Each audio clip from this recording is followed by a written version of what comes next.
सोना और चांदी के दाम तो आजकल आसमान छू रहे हैं। पिछले कुछ हफ्तों से हर तरफ बस इसी की चर्चा है। तो क्या आपने भी सोचा है कि यार इस तेजी में पैसा लगाना चाहिए या नहीं? चलिए आज इसी पहेली को सुलझाते हैं। तो सबसे बड़ा सवाल यही है, क्या ये ऑल टाइम हाई प्राइस पर खरीदने का एक सुनहरा मौका है, या हम सब एक बड़े जाल की तरफ बढ़ रहे हैं जो कभी भी फट सकता है।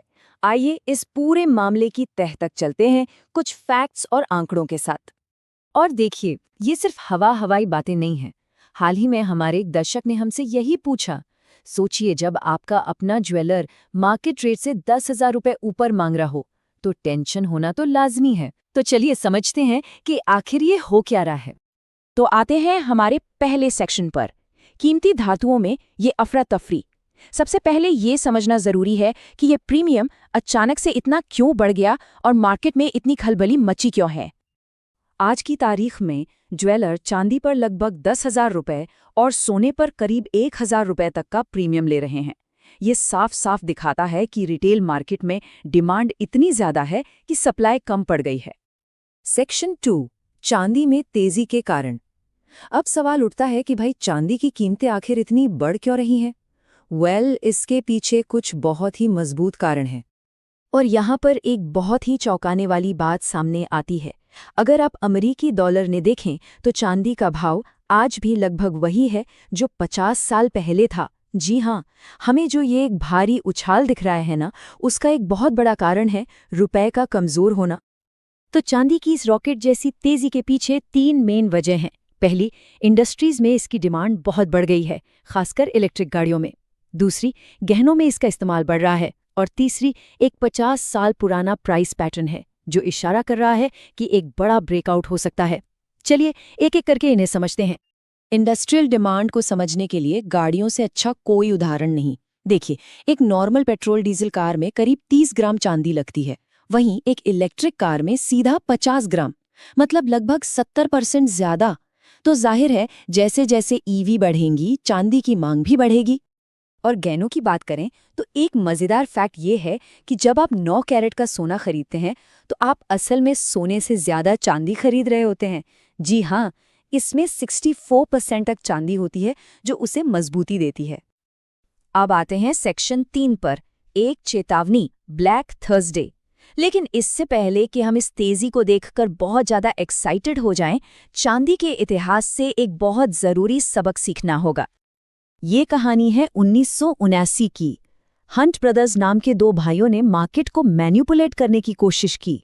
उन्होंने दुनिया की 1/3 चांदी खरीद ली और दाम को $6 से सीधा $50 तक पहुंचा दिया। हर कोई पागलों की तरह चांदी खरीद रहा था, लेकिन फिर गेम पलट गया। और नतीजा, एक ही दिन में चांदी की कीमत 80% गिर गई। 80%। इसे ही इतिहास में ब्लैक थर्सडे कहा जाता है। लोग रातों रात बर्बाद हो गए। ये कहानी हमें चांदी के बारे में सबसे जरूरी बात सिखाती है। ये सोने से कहीं कहीं ज्यादा वॉलेटाइल है, मतलब अस्थिर है। इसमें वो भी हो सकता है जिसके बारे में सोचा भी नहीं जा सकता। हमारा अगला सेक्शन है आपकी वित्तीय थाली। तो सवाल ये है कि ब्लैक थर्सडे जैसी तबाही से बचने के लिए एक स्मार्ट स्ट्रैटेजी क्या हो सकती है। देखिए, इन्वेस्टमेंट की दुनिया का सबसे पहला और जरूरी नियम है डाइवर्सिफिकेशन। मतलब सारे अंडे एक टोकरी में मत रखो। इसे अपने खाने की थाली की तरह समझिए। जैसे थाली में दाल, चावल, सब्जी, रोटी सब कुछ होता है, एक बैलेंस बनता है। ठीक वैसे ही आपके इन्वेस्टमेंट पोर्टफोलियो में भी अलग अलग तरह के एसेट्स होने चाहिए। एक बैलेंस्ड पोर्टफोलियो कुछ ऐसा दिख सकता है। एक बड़ा हिस्सा स्टॉक्स और म्यूचुअल फंड्स में, कुछ हिस्सा सेफ्टी के लिए बॉन्ड्स में, और कीमती धातुओं जैसे रिस्की एसेट्स के लिए बस एक छोटा सा हिस्सा, शायद 5 से 10% बस। और हाँ, ये 3 सुनहरे नियम हमेशा याद रखिए। पहला, इन्वेस्ट करें, सट्टा ना लगाएं, मतलब लंबी सोच रखें। दूसरा, कभी भी उधार लेके पैसा ना लगाएं, क्योंकि मार्केट किसी का सगा नहीं होता। और तीसरा, जब मार्केट गिरे तो घबराकर बेचे नहीं, बल्कि इसे और खरीदने का एक मौका समझें। सेक्शन 5, ETF का फायदा। अच्छा, अब एक स्मार्ट तरीका भी है जिससे आप फिजिकल सोना चांदी खरीदने के झंझटों से बच सकते हैं। फिजिकल चांदी खरीदने में कितनी दिक्कतें हैं। पहले तो प्रीमियम दो, फिर जीएसटी भरो, फिर चोरी का डर, उसे रखने की लागत। इन सब का एक बहुत ही आसान और स्मार्ट सॉल्यूशन है सिल्वर ईटीएफ, यानी एक्सचेंज ट्रेडेड फंड। ना कोई प्रीमियम, न जीएसटी, और इसे खरीदना बेचना उतना ही आसान है जितना कोई स्टॉक।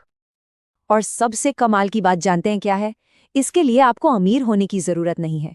आप सिर्फ 140 रुपए से चांदी में अपना इन्वेस्टमेंट शुरू कर सकते हैं। ये है ईटीएफ की पावर। तो अगर आप भी शुरू करना चाहते हैं तो ये बहुत आसान है। स्टेप 1, एक डीमैट अकाउंट खोलिए। स्टेप 2, अपना पसंदीदा गोल्ड या सिल्वर ईटीएफ सर्च कीजिए। और स्टेप 3, बस छोटी छोटी रकम से रेगुलरली इन्वेस्ट करना शुरू कर दीजिए। तो आखिर में खुद से ये एक सवाल जरूर पूछिए, आप क्या कर रहे हैं? एक समझदार इन्वेस्टर की तरह एक बैलेंस्ड पोर्टफोलियो बना रहे हैं, या फिर एक सट्टेबाज की तरह सिर्फ एक दाव लगा रहे हैं? आपका जवाब ही आपकी फाइनेंशियल जर्नी की दिशा तय करेगा।